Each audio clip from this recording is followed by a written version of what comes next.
Você já ouviu falar de uma doença chamada alopecia areata? Que é uma doença que pode provocar falhas no couro cabeludo, com ausência completa de cabelos, ou até perdas mais intensas e extensas de cabelos, podendo cometer todo o couro cabeludo, perder cílios, sobrancelha.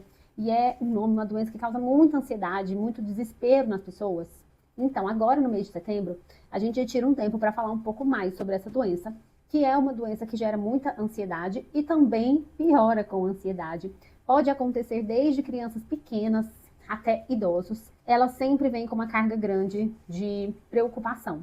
A notícia boa é que dentro das doenças da dermatologia, ela é a que traz mais possibilidades novas de tratamento e às vezes pacientes que a gente já não tinha tanta esperança de melhorar, hoje conseguem melhoras que são surpreendentes, que a gente fica muito feliz. Existem várias categorias de tratamentos que podem ser feitas, mas de tudo, o mais importante é a gente conseguir determinar se é isso mesmo que está acontecendo e acolher os nossos pacientes.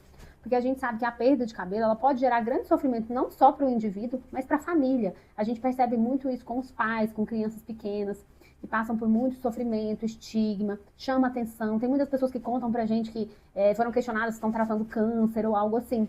Porque as doenças da dermatologia, elas são visuais, né? Mesmo que você não conte pra ninguém, você vê que aquela pessoa tem algo diferente, né? Tem menos cabelo, falta cílio, falta sobrancelha, uma falha no couro cabeludo. E muitas pessoas não têm a sensibilidade, o bom senso e vão questionar diretamente, falam muitas vezes coisas que deixam os pacientes ainda mais sensibilizados com relação ao seu diagnóstico.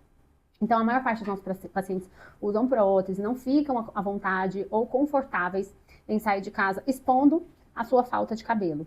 E a gente está aqui para acolher esse momento, para oferecer as melhores possibilidades de tratamento, sejam eles tratamentos menos invasivos, localizados, ou tratamentos mais invasivos.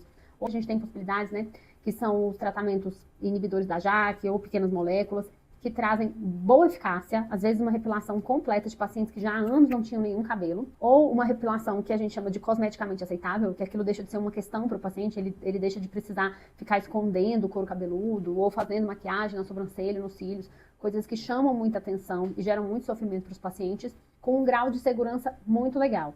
São medicações mais específicas, que exigem preparação com vacinas, com exames antes. Isso precisa ser muito bem acertado. Não são todas as faixas etárias ainda onde a gente pode fazer com segurança essas medicações, mas existem muitas coisas que a gente pode fazer. Então, se você viu alguém que está com uma falha no cabelo ou que está mesmo sem os cabelos, pense antes de falar com essa pessoa a respeito disso.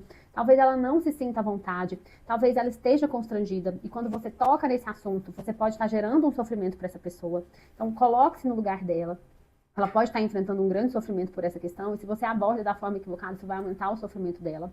E se você tem alopecia areata, já fez algum tratamento e foi frustrado com o resultado, não desista. Hoje a gente tem novas possibilidades e conseguimos resultados muito bons.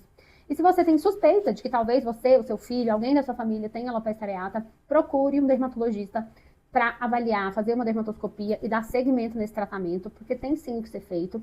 E muito importante também, outro recado que eu quero deixar aqui para vocês, é que a alopecia areata, ela não é uma doença que causa outras doenças no corpo. Então, muitas vezes, como as pessoas associam ao câncer, né, aos tratamentos de câncer, a gente vê muitos pais desesperados assim, mas meu filho vai morrer, ele tem alguma coisa grave. Não, gente, a alopecia areata é uma doença dos pelos, né, que são esse anexo da pele.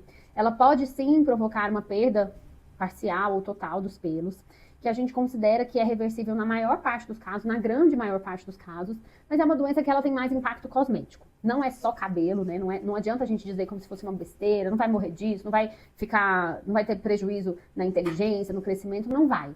Mas a gente sabe que na autoestima isso gera um grande impacto em como o indivíduo se enxerga, como ele se apresenta diante das outras pessoas. Então é muito importante tratar, e que bom que a gente tem opções de tratamento. A gente está lutando para tentar integrar esses tratamentos dentro do SUS, para que os convênios também possam fazer com que esses tratamentos sejam possíveis, porque eles ainda têm um custo elevado, mas é um caminho que a gente tem percorrido, e fazer a conscientização sobre essa doença ajuda muito a gente nessas etapas que a gente já conseguiu vencer, né? Cientificamente, muita coisa foi descoberta, com segurança, com grandes possibilidades de tratamento, e agora a gente precisa vencer essas outras barreiras mais comerciais, burocráticas e práticas.